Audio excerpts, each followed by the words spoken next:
Hello, everybody. Welcome back to the next session. Hope everybody had a little bit of a break. But we're going to move on now to our final panel in a panel format, and this is going to be a really good one. So get ready for a great session. We have a set of fantastic speakers, as you can see on the slide here, who will have a dynamic discussion on the way and extent to which members of an in-house team collaborate and how that affects innovation and decision making. We have a lot of ground to cover. So I want to welcome in the speakers now, who should all be on your screen. And I think what we'll do to start off, guys, is we'll have you all introduce yourselves, tell us a little bit about yourself, kind of like your career journey and what you get to do every day now in your current roles. Let's go in order of the slide. We'll start with you, Gareth. Yeah, sure, yeah. Hi, everyone. My name's Gareth Williams. I've currently spent over about 20 years, about 22 years now working in creative studios. That's both within integrated agencies as well as in-house. I'm currently the head of production for the studio in Sky Creative in the UK. We're the biggest in-house creative agency in Europe. And I'm currently managing a large studio team with quite a range of skill sets, working across artwork, digital, print production, QA and promos within Sky. So it's quite a broad range of work. It's quite a big agency to be involved in, but very exciting place to be. That's great. Tatiana, why don't you take the microphone? Yeah. Hello, everyone. My name is Tatiana Spiegel. I have been working at a production agency, creative content agency for the last 4 years called MoFilm. I think I'm maybe the only person on this panel that's not a part of an actual in-house team, but one thing to know about MoFilm is that we work really closely with in-house teams, and we actually connect them with our diverse creator community from all over the globe. And so that really allows in-house teams to create authentic content and to create just messages that really resonate with audiences and in a more cost-effective way. So I've been doing that for the last 4 years, which is super exciting. But before that, I've been working in advertising for about 12 plus years. I've worked at big agencies such as RGA, Jack Morton, across a million different brands, you name it. I've probably worked on it, Samsung, Mercedes, Subway, HBO, all of them. And yeah, I think, what I've learned in my many years of working with both big agencies and small agencies is that having a smaller team is actually makes for better results, and working really closely with the brands in-house is actually what makes content real, authentic, amazing content. So I'm really excited to meet and talk with everyone here today and get the conversation going. Great, welcome. Ellen, how about you? Hi, hello. Thanks for having me, Paul, and Creative Ops, obviously. My name is Ellen Utrecht. I'm the founder of Mike TV. Mike TV is a pioneer in decoupled production. We specialize in providing production solutions specifically for in-house agencies and teams. We really act as a true collaborative partner, helping them to quickly scale up when needed, filling gaps in expertise, and doing the heavy lifting to produce high quality campaigns. I too come from the background of agency world, worked in many big global network agencies as well as boutique agencies. But we started Mike TV 13 years ago, seeing sort of a niche where brands needed more production expertise on their client side. So that's where we stepped in. Very happy to be here. Love the name, Mike TV. Molly, Yes. how about you? Yes, thank you guys, for having me here. I'm Molly Clark. I'm the Senior Director at Litho. So bringing a little bit of a different background. I do come from the vendor side of things, but I promise I do sit on the marketing team, overseeing our small in-house creative team, so there's no sales pitch here from me, don't worry. But yeah, so with that, our core audience as being a marketing operations platform is talking to the creative and marketing teams. So I'm able to hear over the last 10 years of being, on the marketing team here, of really hearing different backgrounds, different makeups, different challenges, pain points from different creative teams from all different sizes, from all different industries. So hopefully I'll be able to kind of pepper in some of those conversations as well as my own background. I haven't been on the agency side of things. I've always been on an in-house team. So definitely in the smaller, kind of small to mid-size organizations, really building from the ground up. So having not only a few people in-house, but really building strong relationships with external partners and those agencies, and really kind of navigating what that relationship can be like when you have some in-house designers and creatives, and how to really partner with those agencies and build that strong relationship. Yeah, it's really interesting. So you work for a company who provides creative in-house teams solutions, but you're also an in-house team at that company. So it's like feedback. Like Yeah, very, very much the pressure is on. yeah. You better have all the answers. I'll tell you that. Just kidding. No, that's great. So it just shows to show you the range of things that you all do is why you're all here on this panel, so that we can provide all these different and interesting perspectives. I'll just remind everybody that the Q&A feature is enabled, so you can write in your questions, and we'll try to get to as many of those as we can. We have a little bit of time, and I, of course, have a bunch of questions for you all to get us started. But first, I just want to read something that I found interesting as I was doing my research for this panel. I came across this quote, right? Creativity is thinking up new things. Innovation is doing new things. This is a quote by Theodore Levitt, the famous marketer, and sort of highlights the distinction between creativity and innovation in the production process as part of this panel, right? Fostering creativity within an in-house team is essential, but it's equally important to channel that creativity into actionable innovations that drive the organization forward, right? So we talk about a lot of these things in developing in-house teams, and it's really all for that overall cause of either better output, better creative, or innovation at your company. So just to keep that in mind as we kind of go through this, it's just thought that was an interesting quote. So can you just sort of start out by going kind of down the line again with your perspectives on this first question? And I know that you'll all have a little bit of a different skew because of the nuances of your roles, but can you share your perspective on why fostering creativity with an in-house team is crucial in the production process? And maybe Gareth, we'll start with you being sort of the core in-house team. Yeah, I think what we've found not only at Sky but other in-house teams where we've been, especially in studio setups, is that sometimes that creativity doesn't flow through to an end process. So what we're very much encouraging of is getting our guys involved in that creative production process. So a lot of studios are only tasked in being sort of production-based studios, or only being sort of an overflow of a creative capability. Whereas, obviously at Sky Creative, we want the studio to be sort of an extension of that creative capability. So, when we're talking about sort of creativity within an in-house team and what the production processes are that go with that, it's about sort of defining how that end workflow carries through into especially into my world, into the studio. So if you look at other agencies or other setups, you may find that studios are in a separate building, in a separate entity. So obviously if you're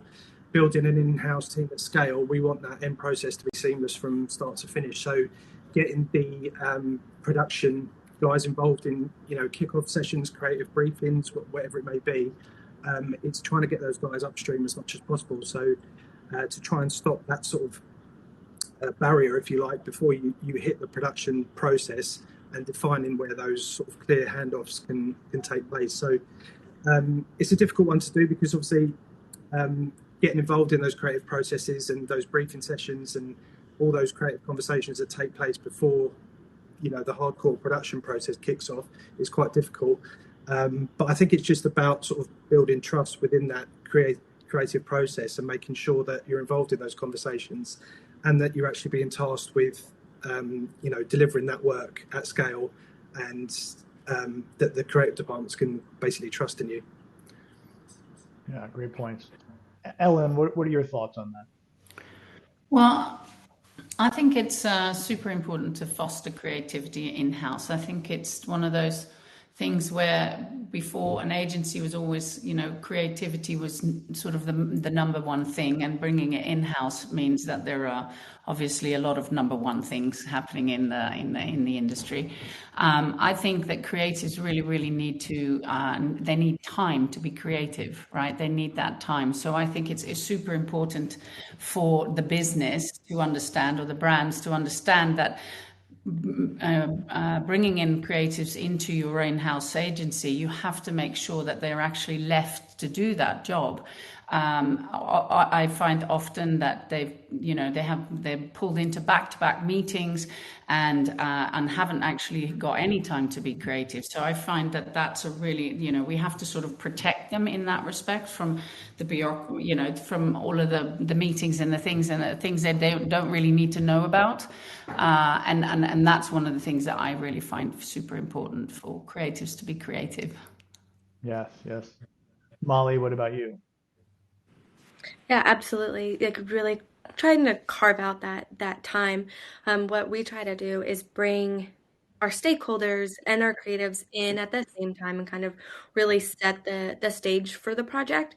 Make sure we have all of that information at that briefing and the intake process, so that then, the creatives that can then go off and they have all of the information that they need. They know who's going to be the final decision maker, who's going to be the stakeholders involved, and they have all that information, so they can just go and be creative and kind of strip down all of the rest of that admin junk that you don't necessarily need to do. And then you also have the visibility for your stakeholders to also see, here's how the project is progressing, so that you kind of don't have as much of that admin work for your creative teams to constantly having to go in and say, here's where I'm at with this, which takes time. Every 5 minutes that you're not working and you're pulled out of kind of that creative zone, it's just more time that you have to get your brain back into it. So trying to remove some of that as much as possible, so they can really kind of stay in that headspace and like stay in the tools that they love. No one wants to be in like a software where they're logging in their time or task management. So really kind of focusing in on what are those tools and the time that they want to spend in, and how can we really be protective of that time. Yeah, that's interesting. And so Tatiana, before you go, I just bend the question a little bit because you come from a different point of view, but you sort of all three talked about the creative team in a sense, right? And I think there's another angle here, which may be more appropriate for you, Tatiana, but it's about creativity in the production process. For example, how are we being creative as producers to enable that innovation, right?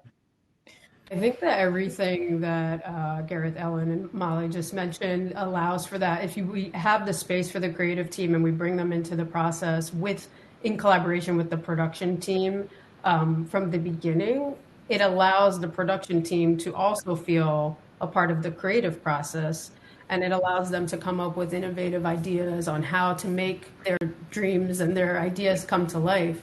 I think it's really important that producers and internal stakeholders support the creativity in a way that is setting sort of guardrails for the creative, but setting them up for success and setting a foundation for them. Because creatives can go into a room and they can think of a million ideas endlessly, but unless they have a few guardrails from a production partner, whether that's in-house or outsourced, they won't get to a final output that's hitting on the ultimate goal of the brief that they all set out to create.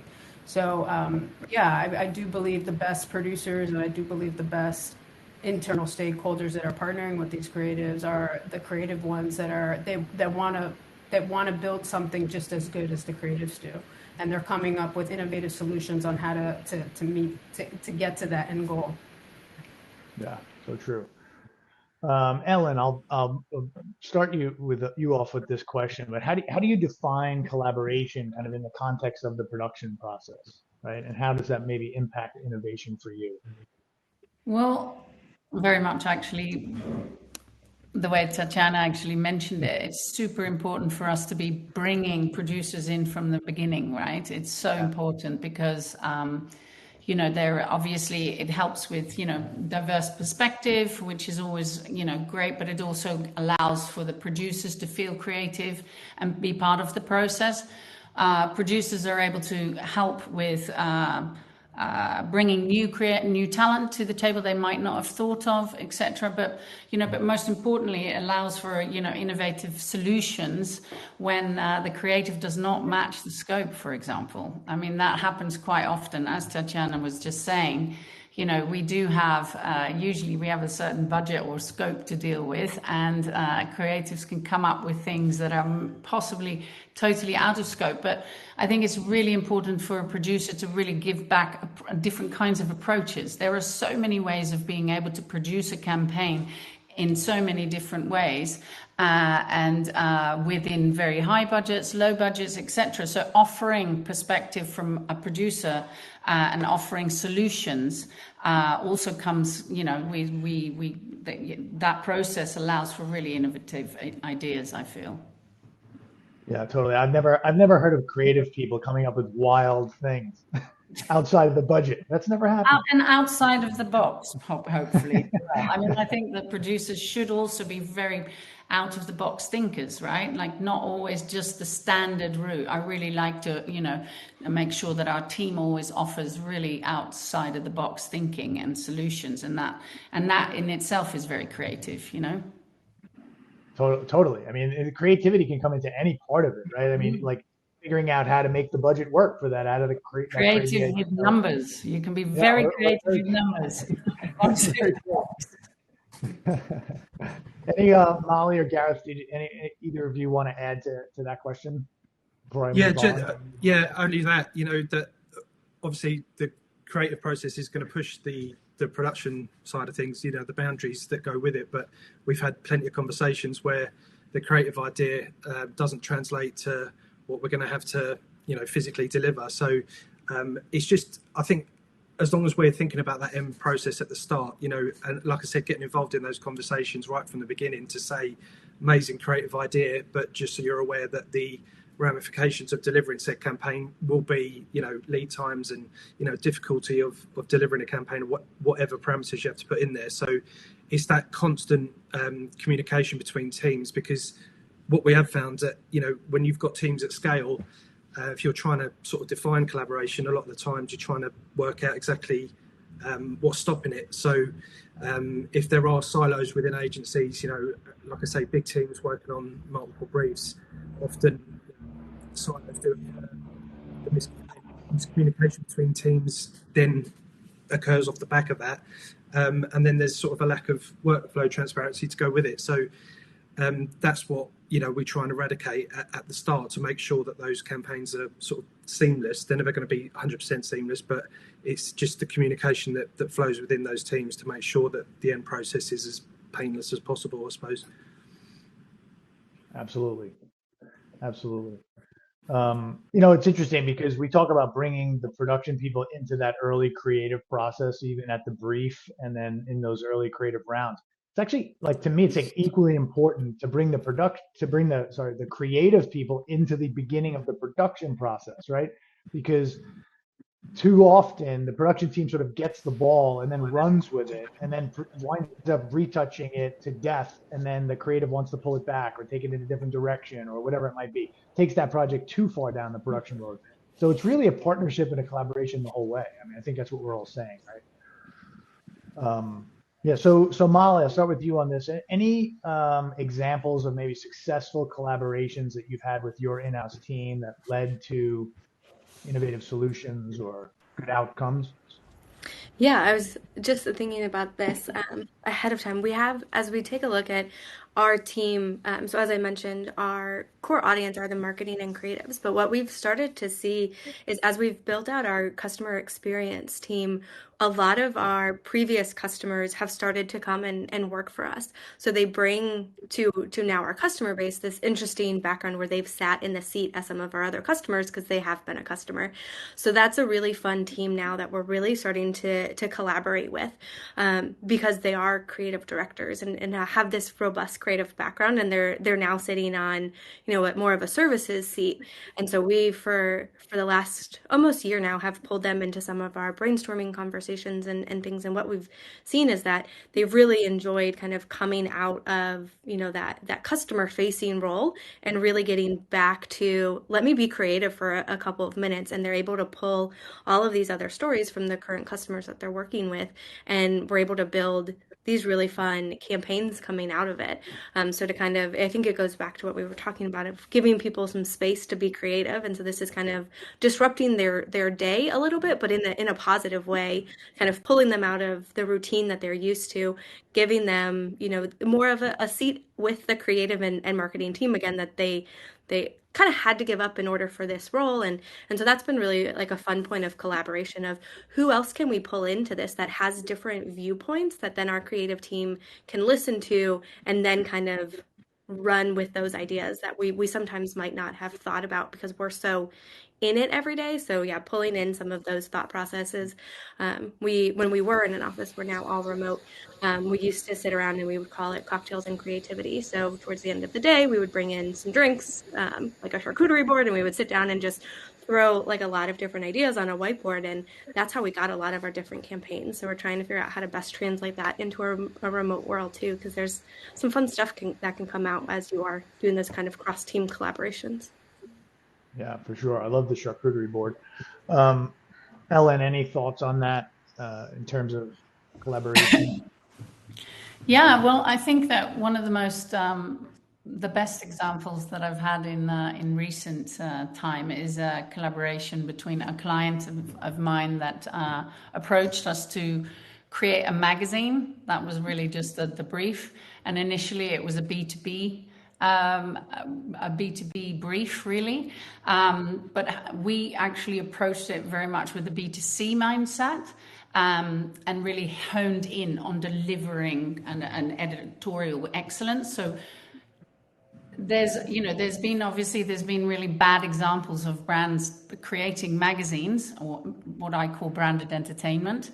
But for this particular brief that we had, we really felt that it was incredibly important to bring in experts from outside, from completely different worlds. So we brought in editorial teams from the New Yorker, and we really built a whole team that worked directly with the in-house team, both their in-house creatives, but also the marketeers directly. And we set up a whole team and then created a magazine of really high quality that I'm super proud that they've created that, and that the brand has also stuck to, the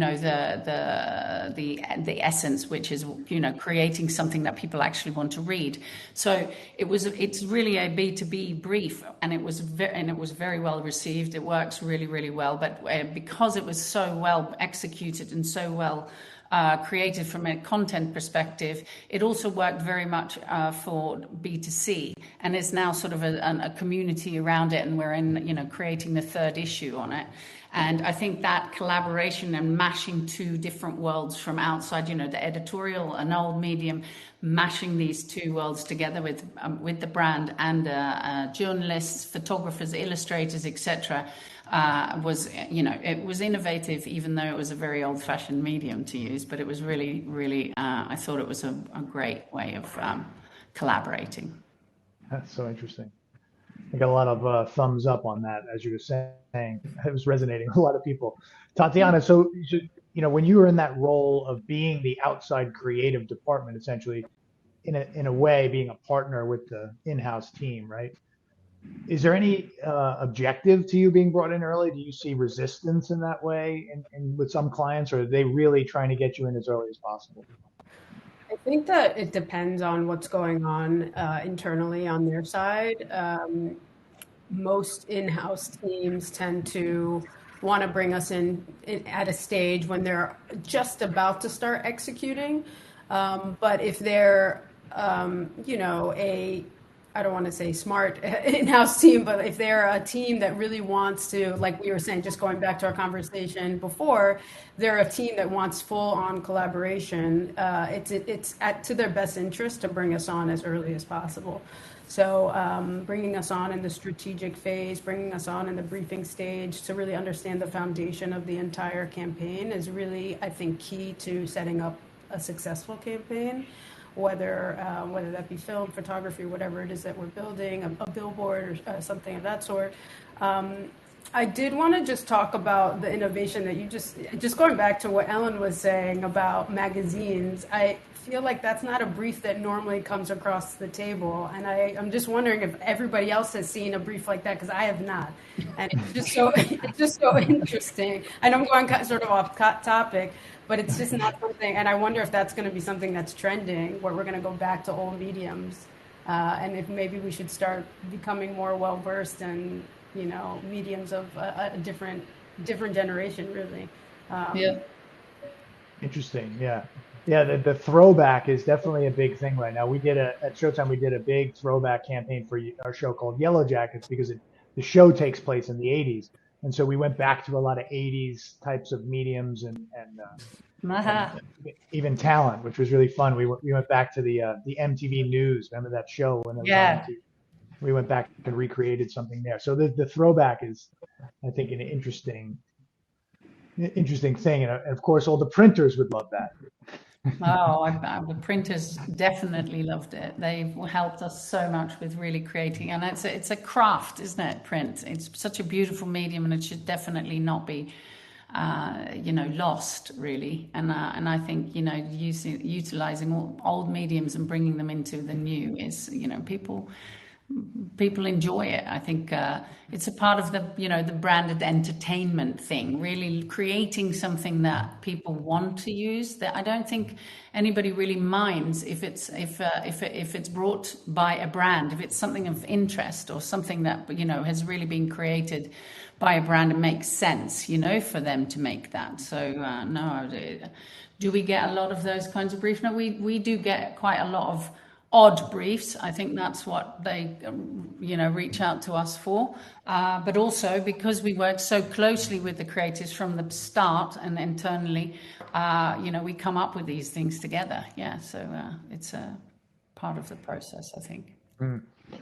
So talking about this, Gareth, I'll start with you on this one. But as we talk about creative, collaborating with production, and when we bring them in early or not, and all of that, are there, how do we balance the need for sort of structure and formal objectives and good creative briefs with the flexibility needed for creative thinking, right? Like allowing them to really kind of think outside the box. So you need structure, you need sort of rigor around your process, but you also don't want to inhibit the creative thinking, whether that thinking be about the creative concept or that thinking be about how we innovate in business, right? It doesn't really matter, but how do we not slow down the creativity by putting too much structure around it, especially, Gareth, in a large team like yours? Yeah, I think where we've learned from our mistakes, trying to put too much process and too much rigor into the creative departments obviously gets met with a swift closed door in your face. So what we've tried to do is obviously have respect on both sides, because obviously complex creative campaigns can often have complex delivery requirements. So it can be anything remotely related to digital. We do a lot of retail work. So when we do a lot of retail work, obviously the lead times and the finishing and everything that goes with it is complex. But explaining and making the creatives understand how we need to translate their ideas into end reality is quite difficult to do. So obviously they don't want to halt that creativity, and they don't want us to hold up any process or anything like that. But it's just, I think it's just more of a case of respecting both sides of the story, from where that creative campaign comes from and where it needs to be, in those delivery parameters, and then just working out the best process behind that. But I think where we've learned from is that obviously, like I said before, if we're putting too many steps in the process or too many blockers in creativity, that's when obviously people shut down quite quickly. So whether that be in an end process, or whether that be with a workflow tool or anything else that we're asking for delivery requirements or production requirements. It's just trying to tailor it directly for creative to make that path as smooth as possible, really. So true, so true. Molly, any thoughts on that? Yeah, one of the trends we've started to see lately is the idea around repeatable projects, especially coming out of in-house teams where you know that you're going to consistently see some of the same briefs come through. So how do we make that process as repeatable as possible, even setting up kind of smart briefs within like the DAM so that you give your stakeholders the ability to change a couple of things, but your creative team doesn't have to be the one to like always switch out the headline. Like that's something that you can set the parameters there. So by clearing some of those off of people's plate, then for these larger projects that come in that need more of that time for creativity, you're able to kind of, give stakeholders that ability to feel creative and let them have control of their own destiny within some parameters that the creative team has put together. But then that's giving the creative team even more time to really focus on some of those larger projects that need that more creative space and mindset to it. So we've seen that trend happen a lot of how can we just crank through some of this stuff so that we have more time for the fun stuff. Yeah. Interesting. Anyone else want to jump in on that before I move on? Good. So let's talk a little bit about, sorry? I said very great answer, very insightful.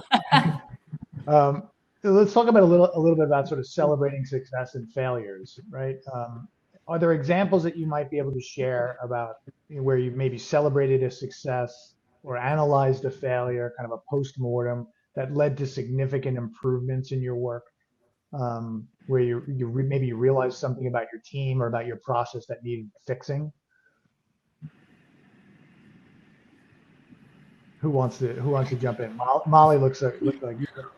One of the things that we noticed, it was probably like a year and a half ago, is that we didn't have like a full process in place. So we were bringing everyone in at that intake process, like we had just talked about, like letting everyone see behind the curtain and whatnot. But at the end of the project, we weren't taking those success metrics. Like, here's how we're going to measure if this did its job, and sending those back over to the creative team, so that they were able to see kind of full picture what the rest of the process was.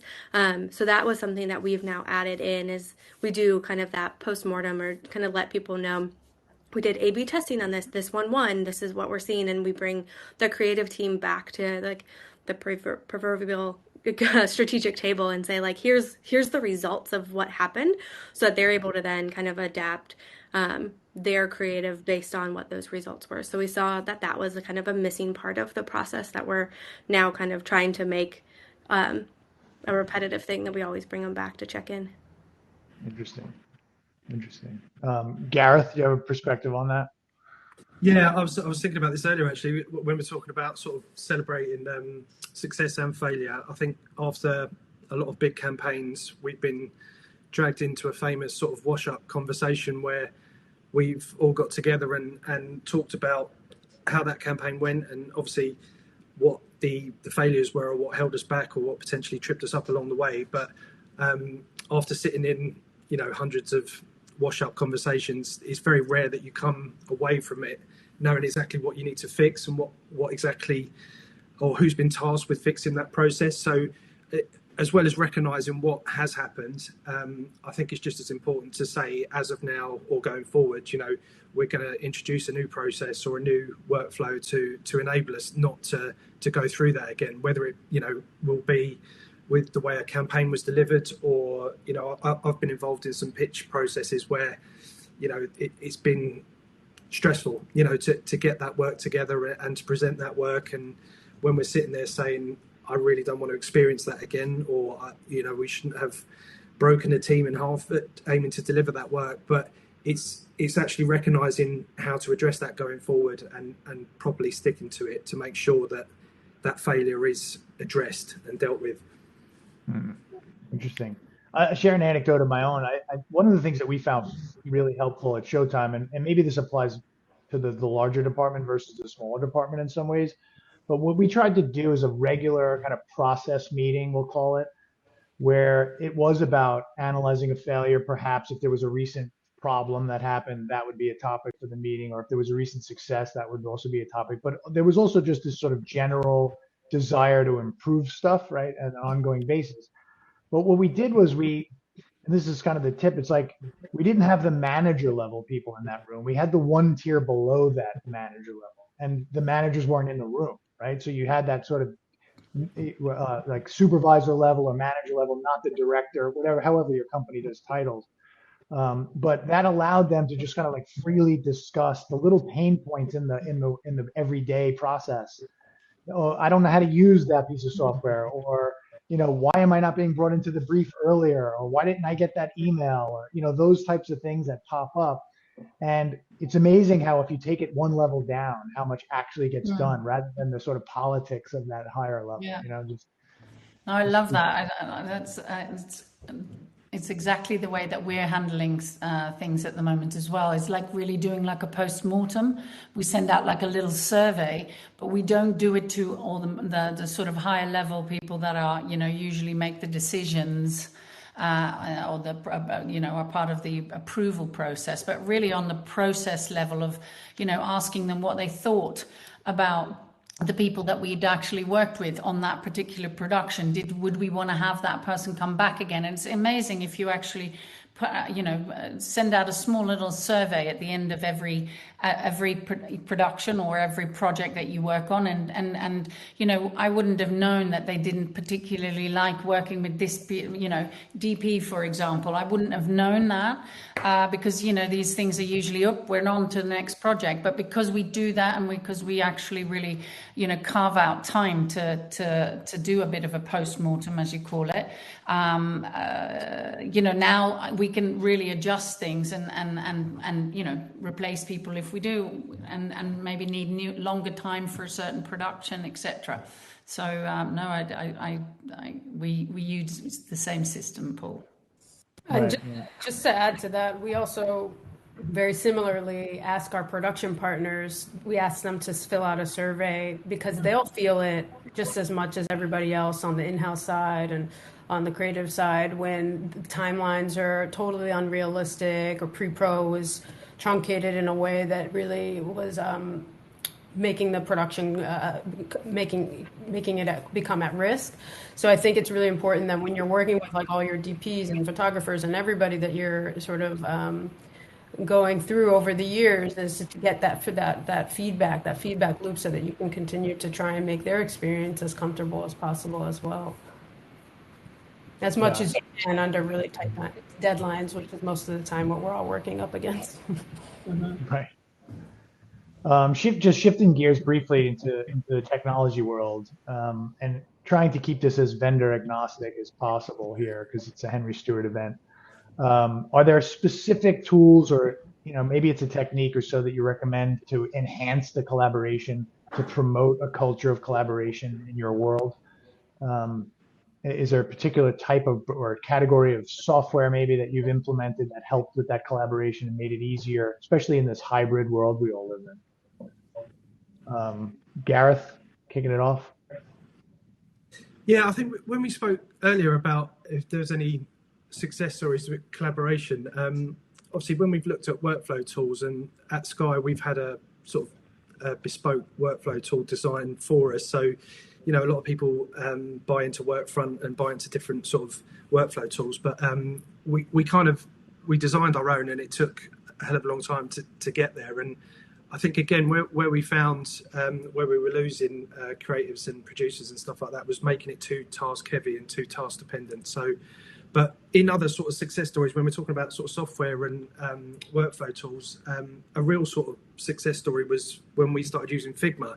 So on the digital side of things, we were finding that a lot of teams were working at cross purposes from creative to design to studio production. So, but almost overnight, introducing Figma into that process kind of changed that really, tenfold, because what you found was it is an end-to-end process that everyone kind of has to buy into. It didn't solve every problem, of course, but it kind of has been a game changer for us. So when you are what I would say is when you are introducing these processes and workflow initiatives and things like that, it has to be, ultra adaptive, and like I say, I think you lose people, especially on the creative side, pretty quickly if it's not flexible, and if it isn't going to solve a lot of problems pretty quickly. But like I say, on the Figma side of things, just something as simplistic as that has solved a lot of problems, simultaneously throughout different departments.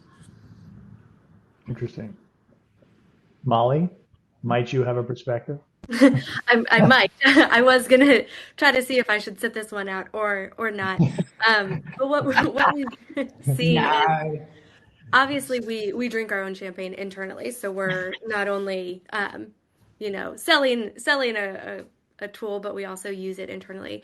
And recently, what we've done, I say recently, but it's now been I think a little over 2 years, is we added on so that it's not just like that core workflow and proofing element, but we've also added a DAM component to it with smart templating. And so to kind of have more of this full production process that's all seamlessly integrated has really kind of been a bit of a game changer for some of our customers, that you can start from that intake process all the way to sharing out everything that you need.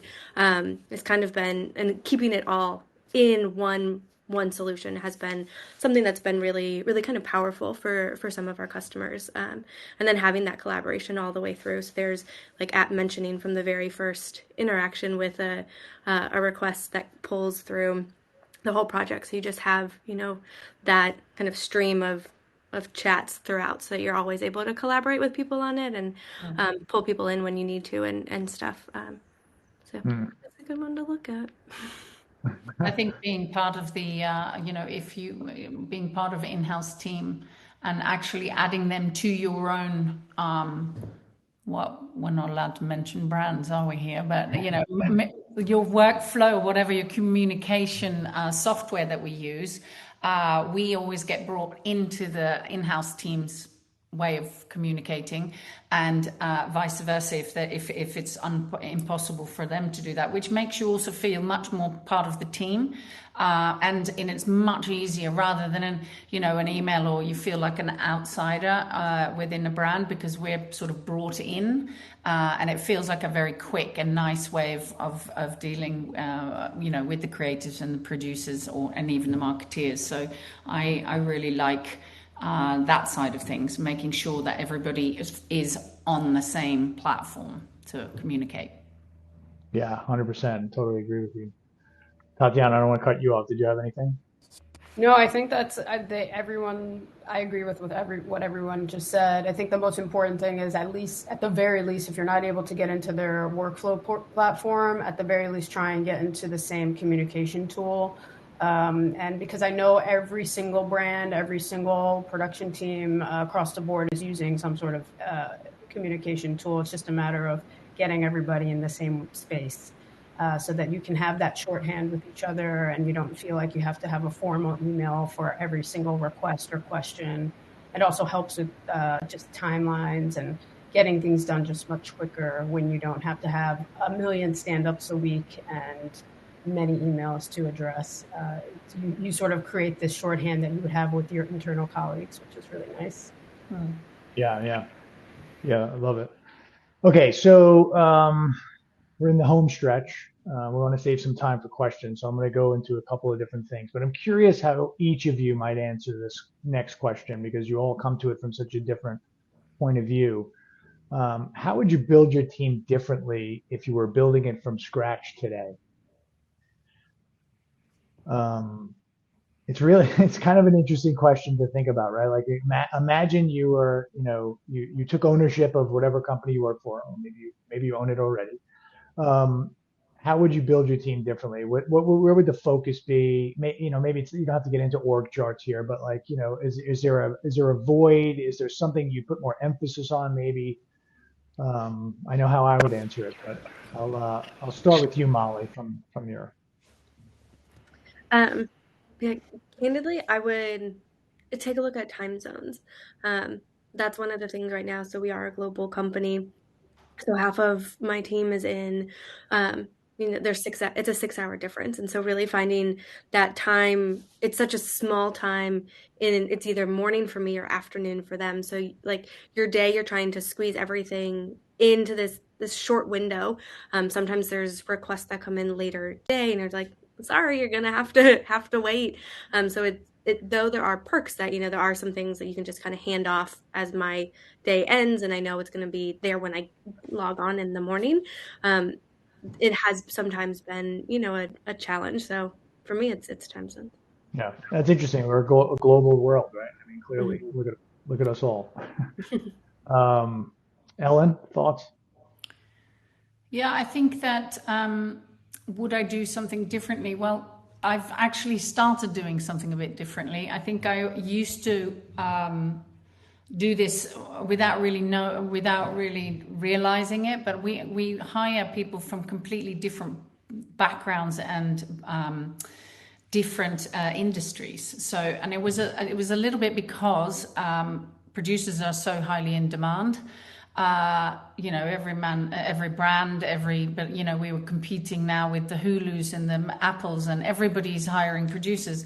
However, creating a producer or the production job doesn't actually happen overnight. It's a very, very long process. So instead of actually, in the beginning, I used to really bring in a lot of young people, and we still do.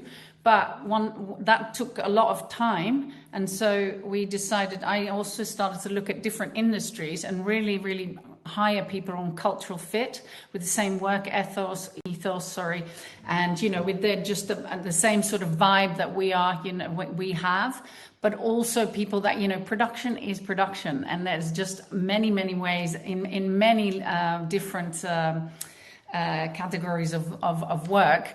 So bringing on team people that had the same sort of cultural fit but hadn't exactly done advertising per se, brought them in, and it gave a huge amount of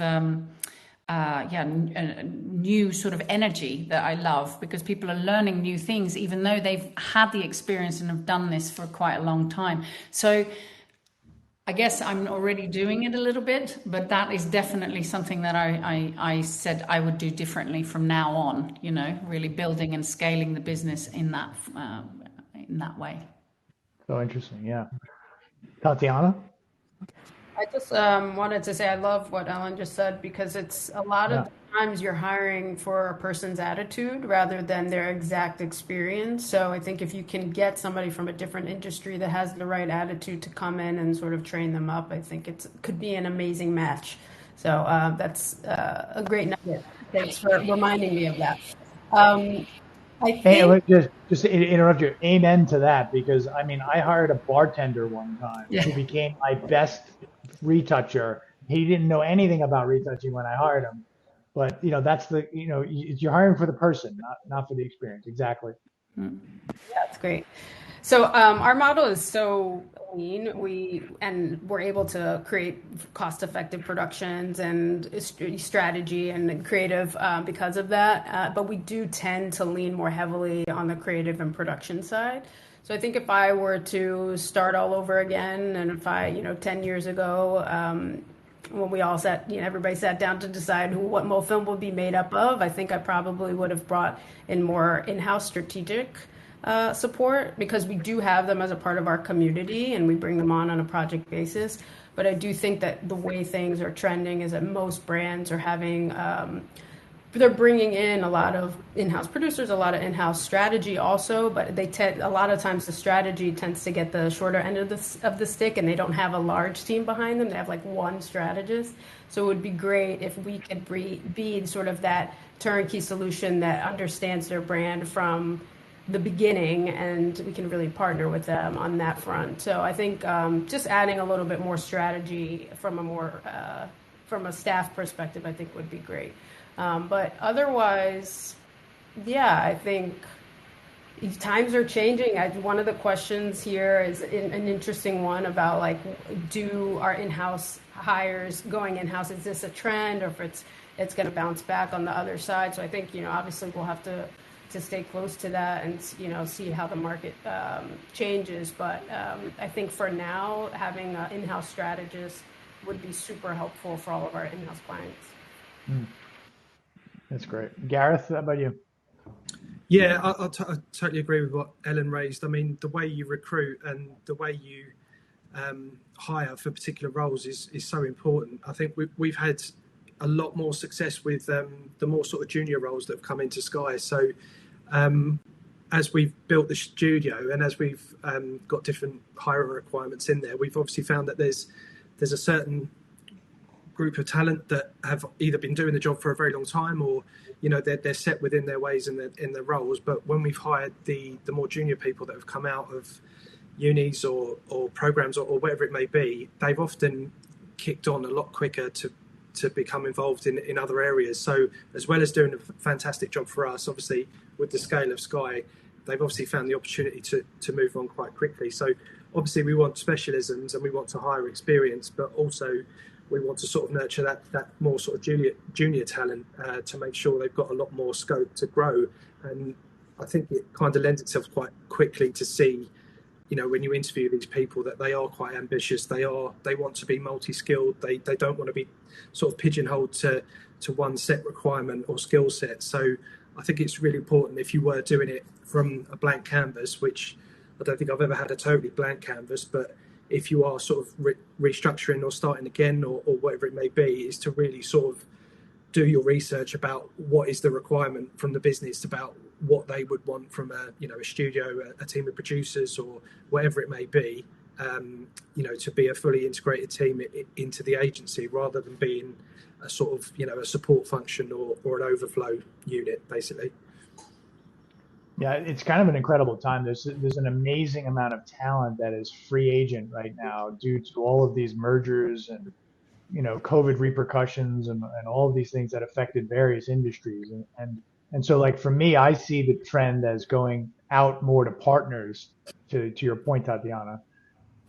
Even though there are some great and big creative teams in-house, those teams are leveraging these external partners to a much greater extent than they were, say, 5 to 6 years ago, where then the influence was just bring everything in-house that you possibly can.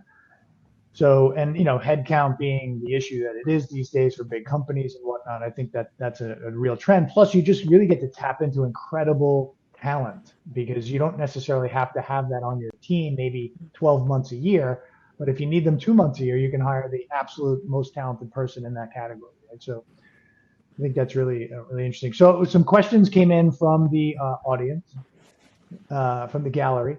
And I'm going to put these out there and see who, maybe just kind of wave if you want to take the microphone on this. But first one is, do you think the move to in-house, which I guess, so he's agreeing with us, is a cycle, and will we be outsourcing again before you know it? So it's sort of similar to what I was just talking about, but what are your thoughts all? Are you seeing what I'm seeing, essentially? I mean, I can tell you from the sort of creative production agency partner side of things, more brands have a demand for shops like us because they don't have like enough resources internally to fully realize their creative and fully realize their the productions. But I do think that at some point that potentially could change. Because I do think there is something to be said with having a team in-house and having that consistency and having people really truly understand the brand better than anybody else. But I think when you're choosing a partner, and if this trend continues the way that it is, the partners need to be consistent. I think sort of dating many different partners throughout a year may not work to your advantage. I think just if this trend does continue in this way, I think it just needs to be done in a way that production partners are being useful and creative partners are being useful to the in-house creative teams. But it's hard for me to say, because I'm not in the walls of an in-house team, if this is going to be something that will continue. Right. I think there's always waves, right? Certain waves. I've seen some of the biggest clients actually start up an in-house agency and then later on close it again because it didn't quite work out, or the business wasn't working out for the business, or the brands in it. But I think the overall trend is that most brands will continue to take everything in-house. But I also think there's something to say for having the in-house studio work directly with agencies and outsourcing some of those things. So the consistency is actually in the in-house team. They make sure that the brand tone of voice is always there, etc. But it doesn't mean that they can't outsource their creative thinking or campaigns when there isn't enough resources internally. I do think that brands want to take more ownership of the content that they create, and the process is much faster, keeping those kinds of productions in-house. So sometimes I think that creative might be outsourced a little bit more and go back to the traditional way, but I think the production side of it will stay more and more on the brand side, so that the adaptations, etc., from whatever the content is, can also be can be adjusted at a fast speed. Yeah, we do a creative operations report on a semi-annual basis, and this is one of the questions that we ask. What is your hiring process like over the next 6 to 12 months? Are you bringing in-house? Are you working with agencies and kind of that? And the trend that we've started to see over the last couple of reports is that people are really starting to look at this hybrid model, especially as people have had to, be really lean with their in-house team. They want to keep some of that strategist role inside. They want people to really own the brand. And it kind of goes back to some of those repeatable projects. They know that they're going to have to crank out some of these things all the time, but they know that they're also going to have to work with agencies for these one-off projects that are going to bring in skill sets that they don't need all the time, but they're going to need for those specialty projects. So like one of the things that we're doing is like, here's our go-to for this, that, or whatever, so that we do have that consistency. People are starting to know our brand, and we're building that rapport with an agency. There is the consistency with work whenever we're using, doing this type of content, but in-house we are still kind of lean, and we're seeing that be kind of a repetitive trend, that it's kind of that blend, but you have like your favorites that you really, really try to always work with. Interesting. The question about sort of the diversity and skill set of your in-house team or your company, it really applies to both. In other words, do you limit the creative idea because of the skill set that you currently have employed or on your team, or do you more often than not go outside to fulfill that creative idea by using outside talent who have that greater skill set, right? In other words, do we limit the output for what we have in-house or not? I think I know what your answers will be, but Gareth, how would you answer that question? Yeah, in a similar vein to the previous question, I think we're sort of, we fully know what our remit is within the studio, but with the scale we're producing, we're actively encouraged to work with, external partners and third-party agencies. So yeah. Brief dependent, we have trusted relationships with those agencies. So we will call upon them as much as they will for us, and they're being tasked with different work. We physically can't do everything that Sky require, so it's a general requirement that we have to have these agency relationships in place to call upon. So as well as our own skill sets, which we have to, keep up to date and expand, we fully know that we are going to engage retouching houses or motion and CGI, etc., as we need it. But I don't think you'll ever be fully able to encapsulate everything in-house without, fostering those relationships externally to make sure you can deliver at scale on those projects. Right. Anyone else want to add to that, Ellen? Well, I think one of the things that you can do though is if you do have a good studio setup, and that's something we get asked to do all the time, just like the Secret Menu magazine that we said didn't have the capabilities in-house, but they reached out to us to see if we could put together a smaller team. That team really does work very closely and almost in the same form as we do, but is only there for the period of time of the creative. And then after that, the production gets made, or they're part of that production process. So it doesn't necessarily always have to be another agency. It can also be putting together a hand-picked team that we can then, attach to the creative director or the ECDs or whoever, and they work under that. And then, it doesn't add to your FTE, but it's part of the, they're just there when you need them, I suppose. Yeah, that's a great point. Okay, last question, guys. And this is from our list. But as we look to the future, what emerging trends or technologies do you think are going to have the most significant impact on creative production with in-house teams? I know you're all going to say AI. You have to. It's the law. But feel free to say AI. That's fine. But there could be others as well. So starting with you, Tatiana. Let's start with you. I know it's really funny. We're all exhausted by AI, but it's actually very useful, I think, for just coming up with your ideas in a way that's non-committal.